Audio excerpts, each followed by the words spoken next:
আমাদের এক ভাই সুন্দর একটি প্রশ্ন করেছেন যে ঈদের রাত আমরা কি করব, ঈদের রাতের করণীয়টা কি আমাদের জন্যে। সময় উপযোগী একটি প্রশ্ন, অত্যন্ত গুরুত্বপূর্ণ একটি প্রশ্ন। আমাদের আজকের যে শিশুরা, ছোট্ট ছোট্ট ছেলেমেয়েরা যারা আছে, তারা মনে করে যে ঈদের রাত হচ্ছে আমরা একটু আনন্দ ফুর্তি করব।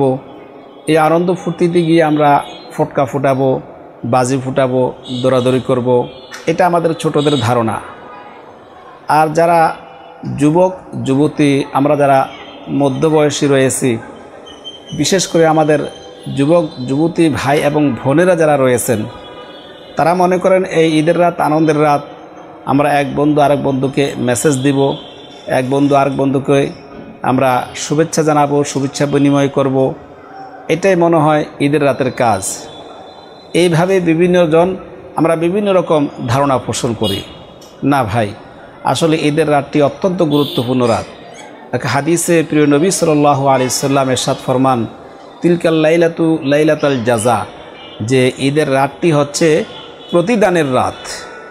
সুতরাং আমি সারা মাস কষ্ট করলাম, প্রতিদান নেওয়ার সময়, জাযা নেওয়ার সময়, বদলা নেওয়ার সময়, আমার পাওনাটুকু নেওয়ার সময় যদি আমি অনুপস্থিত থাকি, তাহলে এটা বুদ্ধিমানের কাজ নয়।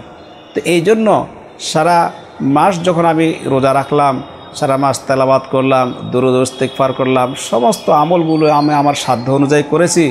সুতরাং ঈদের রাত আমাকে আরও বেশি করে একটু আল্লাহর দিকে রুজু হওয়া, মনোনিবেশ করা, আল্লাহর কাছে প্রার্থনা করা, আল্লাহর কাছে চাওয়া, আমি যেগুলো করেছি আল্লাহ যেন এগুলো কবুল করে নেন। এই জন্য ঈদের রাত আনন্দের রাত। এই জন্য আনন্দ তো আছে যে আমি একটি মাস আল্লাহর হুকুম পালন করতে পেরেছি। এই জন্য আমি খুশি যে আল্লাহ রাব্বুল আলামিন আমাকে মাহে রমজানের এই মুবারক মাসে সিয়াম সাধনা করার মতো সিয়াম সাধনা করার তৌফিক দান করেছেন, কোরআন তেলাওয়াতের তৌফিক দান করেছেন, আমাকে বেশি বেশি করে নফল আমল করার তৌফিক দান করেছেন। এইটা হচ্ছে আমার খুশির কারণ, এই জন্য আমি খুশি হব।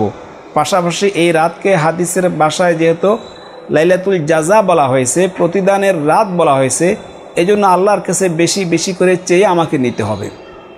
আরেকটি হাদিসে প্রিয় নবী সাল্লাল্লাহু আলাইহি সাল্লাম ইরশাদ ফরমান যে দুই ঈদের রাতে যারা ইবাদতে মশগুল থাকবে, দুই ঈদের রাতকে যারা ইবাদতে কাটাবে, আল্লাহ রাব্বুল আলামিন কিয়ামতের ওই কঠিন দিনে, বিভীষিকাময় দিনে, যেদিন মানুষ পেরেশান থাকবে, শুধু মানুষ পেরেশান না, সমস্ত মাখলুক যেদিন পেরেশান থাকবে, ফেরেশতারা পেরেশান থাকবে, আমাদের প্রিয় নবী সাল্লাল্লাহু আলাইহি সাল্লাম শুধু উম্মতি উম্মতি বলবেন, আর অন্য সকল পয়গম্বর পর্যন্ত ইয়া নাফসি নাফসি নাফসি বলবে। ওই কঠিন দিনে যারা দুই ঈদের রাত ইবাদতে মশগুল থাকবে, আল্লাহ রাব্বুল আলামিন তাদেরকে কিয়ামতের দিন এক অভয় অবস্থানে তাদেরকে রাখবেন। অর্থাৎ তারা সেদিন পেরেশান হবে না, তারা সেদিন ঘাবড়াবে না, তাদের কোনো দুশ্চিন্তা সেদিন থাকবে না। আল্লাহ রাব্বুল আলামিন কিয়ামতের ওই কঠিন দিনে তাদেরকে পেরেশানি মুক্ত রাখবেন, তাদেরকে সকল ধরনের ক্লান্তি, সকল ধরনের সমস্যা থেকে তাদেরকে আল্লাহ রাব্বুল আলামিন মুক্ত রাখবেন। কিয়ামতের ওই কঠিন দিন কত বিভীষিকাময় হবে, এ সম্পর্কে কোরআনে কারিমে আল্লাহ রাব্বুল আলামিন ইরশাদ ফরমান, ইয়াউমা ইয়াফিরুল মারউ মিন আখিহি ওয়া উম্মিহি ওয়া আবি ওয়া সাহিবাতিহি ওয়া বানি। সেদিন মা তার সন্তানকে ভুলে যাবে, সন্তান তার মাকে ভুলে যাবে, বাবা তার ছেলেকে বলবে, ছেলে তার বাবাকে বলবে, স্বামী তার স্ত্রীকে বলবে, স্ত্রী তার স্বামীকে বলবে। অর্থাৎ যত রকমের যত ধরনের আপনজন প্রিয় মানুষ থাকুক না কেন, কিয়ামতের ওই কঠিন দিনে কেউ কাউকে চিনবে না, কেউ কাউকে সাহায্য করার মতো কোনো সুযোগ থাকবে না।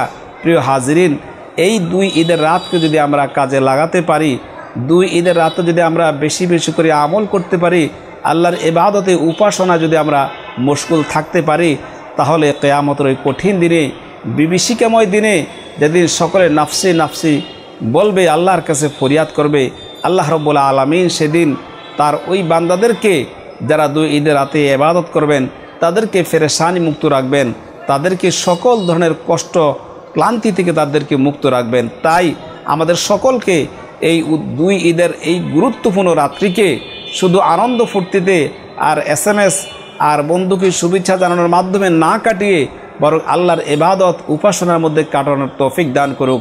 আমিন। ওয়া আখির দাওয়ানা আলহামদুলিল্লাহি রাব্বিল আলামিন।